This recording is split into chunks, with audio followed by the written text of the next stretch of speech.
Hello? Hi. Hi, Ferris. How's your bod? Is it serious? Oh, I don't know. I hope not. Think I may need a kidney transplant. Shit.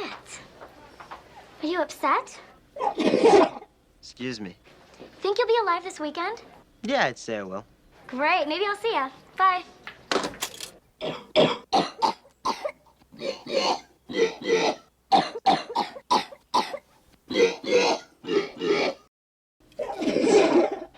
Hello and welcome back, dear viewers. Today we're going to have a look at one of the last real vintage synth bargains, Casio's FZ-1 sampling keyboard. Funny enough, the FZ-1 had already been a real bargain when it was first released in 1987. At below 5,000 euros in today's money, it offered a whopping full megabyte of sampling memory, had 16-bit recording and sample playback at the then stunning 36 kHz, as well as an, albeit tiny by today's standards, full graphic display. At the time, this could have been a real game changer, as all major competitors back then were either much more expensive, offered less memory and or only had 8 or 12-bit sampling. Also, Casio had finally managed to leave some serious marks in the professional synth sector with their successful Cosmos synth line of digital synths, so the time seemed just right to take the next step. But as we've seen with many other machines on this channel, it simply didn't work out as expected for Casio. While at the same time being totally chill with buying gear from a company that also builds motorbikes, jet skis and skidos, people seem to be reluctant to buy a digital sampler from a company closely associated with digital watches, calculators and probably most problematic, cheap toy-like keyboards. The FZ-1 and its rec cousin, the FZ-10M, managed to find some success in Europe though. German manufacturer Hohner even commissioned licensed versions of the FZ-1 and FZ-10M, as it had with earlier Casio synths and keyboards, which further contributed to the proliferation of FZs around Central Europe. Both the Casio and the Hohner variants aren't too hard to find on European auction and classified sites. There also is yet another variant in the FZ-20M that only differs from the FZ-10M in that it has a SCSI port that can load samples a lot faster, but it also is very rare. The keyboard FZ-1 came with 1 MB of RAM and an optional 1 meg expansion card, which I'm happy to have installed in my unit, while the rec variants all come with the full 2 MB of memory. There's some info on the net that suggests that the FZ series can support up to 4 MB of memory, but this mod requires soldering extra RAM into your synth, so it's far from plug and play. While it wasn't a huge success, it had some prominent fans like Underworld, 808 State and maybe most prominently D-Light, where the FZ-1 also has a short cameo in the Groove is in the Heart music video. And even today, the FZ line of samplers still offers a unique set of features that make these big and bulky machines worth considering for vintage synth aficionados. As they've never managed to achieve a Roland triple-digit machine cult status, they also are often a whole lot more affordable than similar machines of the day like the Korg DSS, the Ensoniq Mirage or the Prophet 2000. I personally have seen multiple Casio and Hohner machines sell for less or around 200 euros, so don't fall for these bogus eBay offers. So, what's so special about the FZ-1, you ask? Let's have a look. First of all, as with all the other machines just mentioned, the FZ-1 offers the magic combination of digitally sampled waveforms and real analog filters. Yes, the FZ-1 features a real analog filter design, and a very unique and custom one too. It was one of the very first machines to even feature digitally controlled analog filters. Because they are digitally controlled, it was long believed that the filter design itself was digital, but this myth has since been debunked, and while there is some very noticeable stepping, sometimes when doing quick sweeps, the FZ-1 filter can do that vintage analog sound people often churn out crazy money for these days. While it's a bit unpredictable as a whole, the filter can be made to scream in that good analog way. Next, there's the fact that the FZ-1 isn't strictly limited to sample playback. There are a number of built-in default waveforms. You can extract single cycle waveforms from samples, make the FZ-1 calculate additive waveforms for you, and even draw and save unique waveforms yourself. Some of which we will have a look later in this video.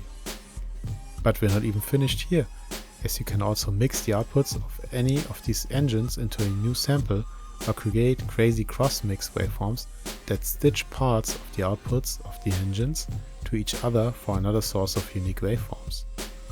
Per voice, the Synth Engine itself offers individual 8-step envelopes for the amp and filter. One LFO with variable waveforms and delay can be applied to pitch, volume and filter cutoff. The 8 voices of the FZ-1 can be used to emulate multiple oscillators, so while effectively reducing the polyphony to monophony, you can create a super fat patch by stacking and slightly detuning each of the 8 voices. This is done in bank mode. The FZ-1 is pretty well equipped in the controls and connectivity department. Starting from the left, there's a real power switch and a power connector for the internal power adapter. Next to that, there's a mix out as well as 8 individual outs, so you can output each voice individually. There are dual sampling inputs for mics and line, a foot pedal connector and a full MIDI trio, and another foot switch connector. Filter cutoff can be assigned to the foot pedal too, so how about some foot-driven acid tweaking? There's even a parallel style external port that can be used to load samples faster if you still have a Windows machine with a parallel port and some soldering knowledge, and below the Casio logo there's the expansion slot that can host the 1 meg RAM expansion card. The full graphic display on the front is a tad bit small, and your backlight, just as mine, has probably died a long time ago, but provided you know how to adjust the contrast, it's still okay to read. There are a number of buttons and sliders to ease data input, and while there is a fair bit of menu diving involved, I found the structure of the menus to be very logical, and the menu diving itself is also mostly kept pretty shallow. There are also individual sliders for main and sample volume, as well as pitch and mod wheels. The mod wheel can be set to control the LFO, filter and volume, and even all at the same time if you feel to do so. Samples are loaded from a 3.5-inch floppy disk via MIDI or through the parallel port. I've modified my unit with a flash floppy disk drive emulator, which doesn't make it any less sluggish to load, but a whole lot more reliable, convenient and future-proof. If you're interested in this mod, I've created a tutorial a while ago that you can follow. So much for me talking. Let's listen to some sounds. We'll start this part with some sounds I found on the web. I've linked the source below.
As the FZ-1 is a sampler, you can also sample sounds from the line or mic inputs.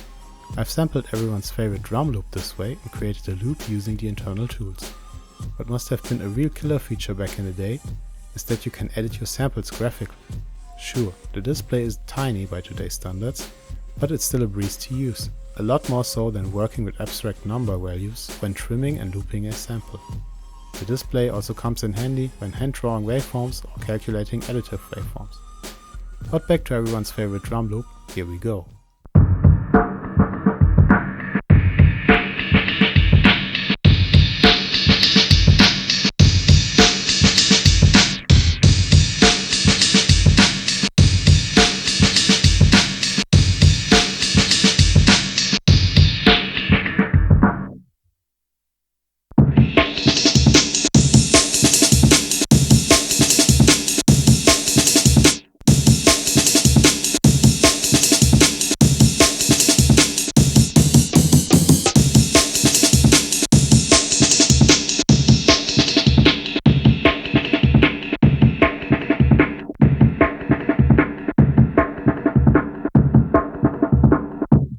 Next, let's have a look at some sounds created with the built-in waveforms. There are a few default waveforms like saw, square and pulse that can be utilized to create custom patches. Here are two examples I created using these waveforms. Number 1 is nothing but the built-in square waveform and some filter sweeping via the filter envelope. The second one is a saw pad created by utilizing the internal saw waveform. By stacking and detuning two identical saw waveform patches, I fattened it up a lot, but polyphony is also halved to 4 voices this way.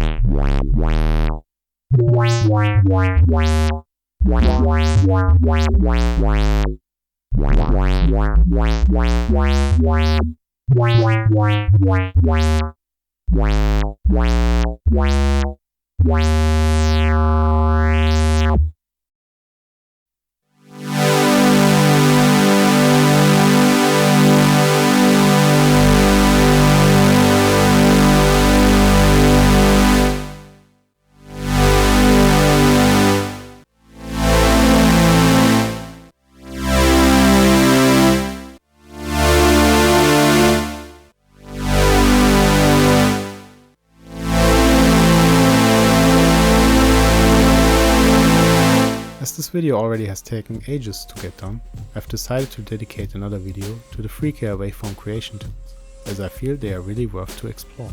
For now, there's only one more thing for me to do. It's time to create a full demo track using only the FZ-1. For the drums, I've sampled a Behringer RD6. All other sounds are created with the internal waveforms. The sounds are arranged as a bank so I can trigger them all at the same time from different MIDI channels through a sequencer. As usual, the track is directly recorded from the mix output, so no multi-recording and no external effects, just an FZ-1 doing its thing.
And that's all for today.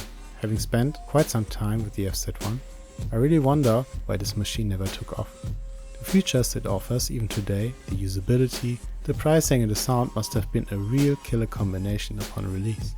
Was it really down to the Casio branding, or was it simply another case of too much too early?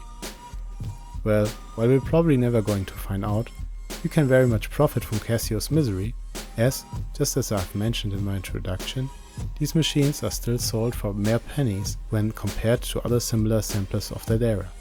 I'm pretty sure that if this video is watched by enough people, this will likely change very soon. As promised earlier, I will follow this video up with a more in-depth video on some of the internal waveform creation tools. So this time, see you soon with the exact same synth.